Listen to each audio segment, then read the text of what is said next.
$500,000. I donated $500,000 to this useless foundation, and what do they serve me? Where do they sit me? Street finger food amongst common plebeians. Honestly, if it weren't for those idiots, the lot of them. Most of them wouldn't be able to keep up with half of the conversations we conduct, and yet they're the ones that are expected to entertain these toddler-minded tyrants with trust funds. I'm not even sure most of them received a proper education. They probably just paid for them with those absurd, ridiculous, pretentious... Boring. Oh, that's new. Boring and ugly. Sad, boring, ugly, boring, sad. Sad, boring, ugly. Interesting. Now what do we have here? Hi there. You seem a little lost. Do you need help finding your way to your table? Oh, I'm not a guest or event staff. I just work for the Axiom Foundation, temporarily. A contractor of sorts. I'm Simone. And you are? Doctor, Doctor my ass. I didn't know they handed out PhDs to people as young as you. You must be quite the genius. I can see why you look so uneasy. In this room full of geezers and gajillionaires, you don't really fit in, do you? You look like you don't belong. Who's sitting at your table? I'm certainly jealous that they get to keep your company. Ah, well, lucky for you, I know just where Dr. Sutherland is. He's indisposed currently, but I can stay with you until he gets back. I may not be a world-renowned researcher, but I make excellent conversation if you keep an open mind. I insist. Here, you can sit at my table while you wait. So, tell me a bit more about what brings you to the gala tonight.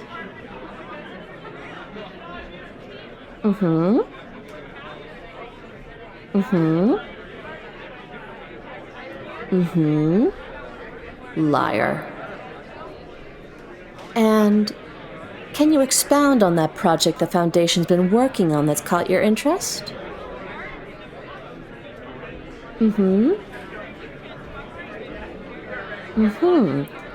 Ah, interesting.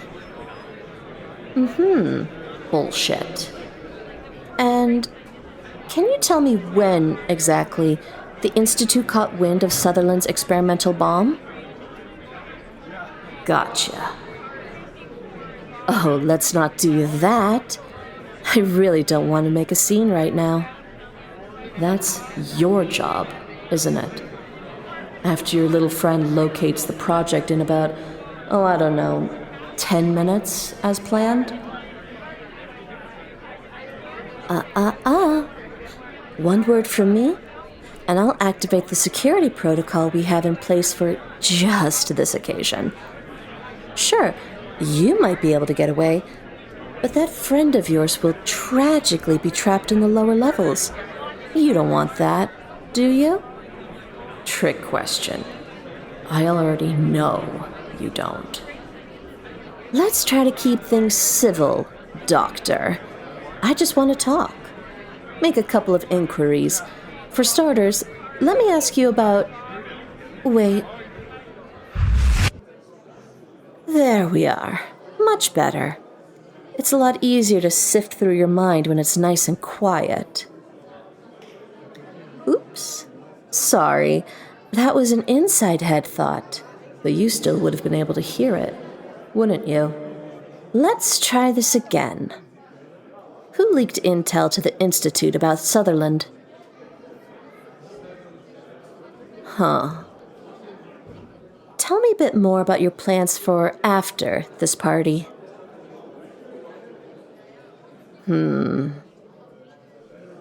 How long have you been planning this little mission? Well. Look who learned to guard their thoughts. And so quickly, too. You're a fast learner. See, what caught my attention about you, Doctor, was the fact that you were so clearly showing signs of picking up on the mental static of the ballroom, and yet your mind was completely open for me to rifle through. Only surface-level thoughts, of course. What I'm really interested in is why the Institute would send such a fledgling telepath. Oh? Well, that stirred something up. It really is such an interesting power to work with. Tedious, and even painful at times, yes, but so very advantageous. And once you become acclimated using it, to claim someone's mind can be achieved with just a thought. Aw, I really thought that would work. Sometimes switching between the physical voice and the cognitive voice confuses the brain enough to where it starts stirring up memories against your better judgment. But you already knew that, didn't you? Being a telepath and all. There it is again. And you did know, of course, the terms physical voice and cognitive voice, right? And you do know about the simplest method for extracting information, correct? Trigger words? Even with your guarded mind, your face tells me all I need to know. Well, what kind of person would I be if I didn't help out a peer so clearly in need?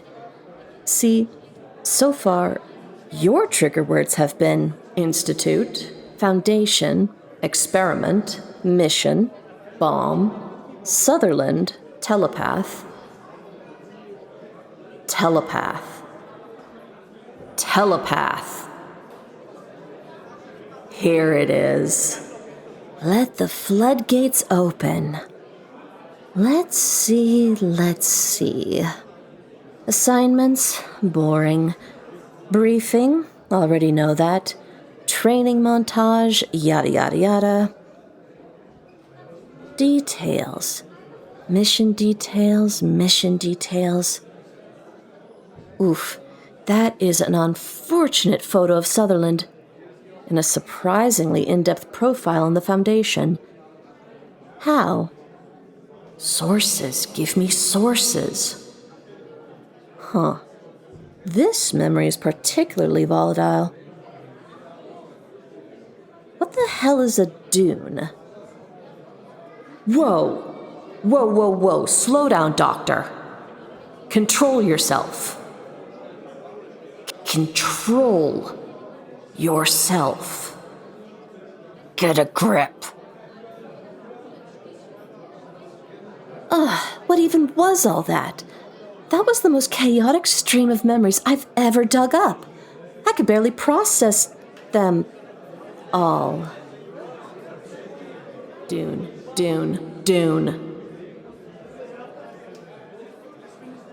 Oh my God, yikes! Your partner is a mess. Isn't she at all embarrassed?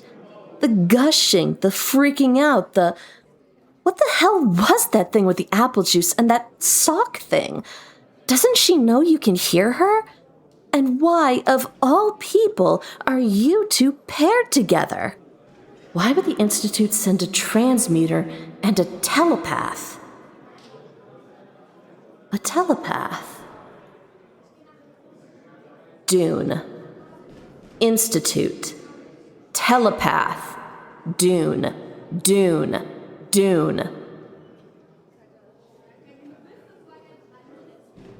Ah. It's because they didn't send a telepath. They sent a ferrokinetic. You're a dual wielder. A chimera.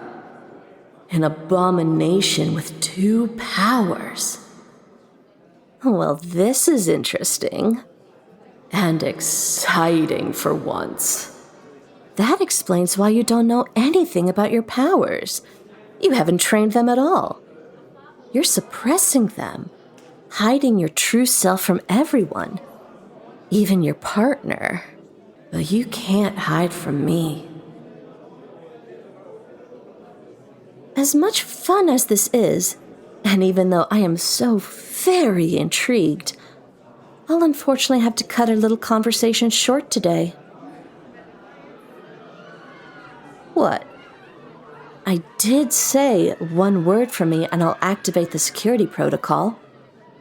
I didn't mention anything about the word having to be said aloud.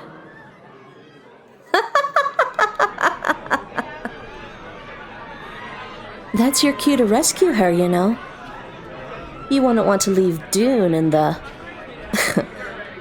well, you know. I really do hope we'll meet again, Dust.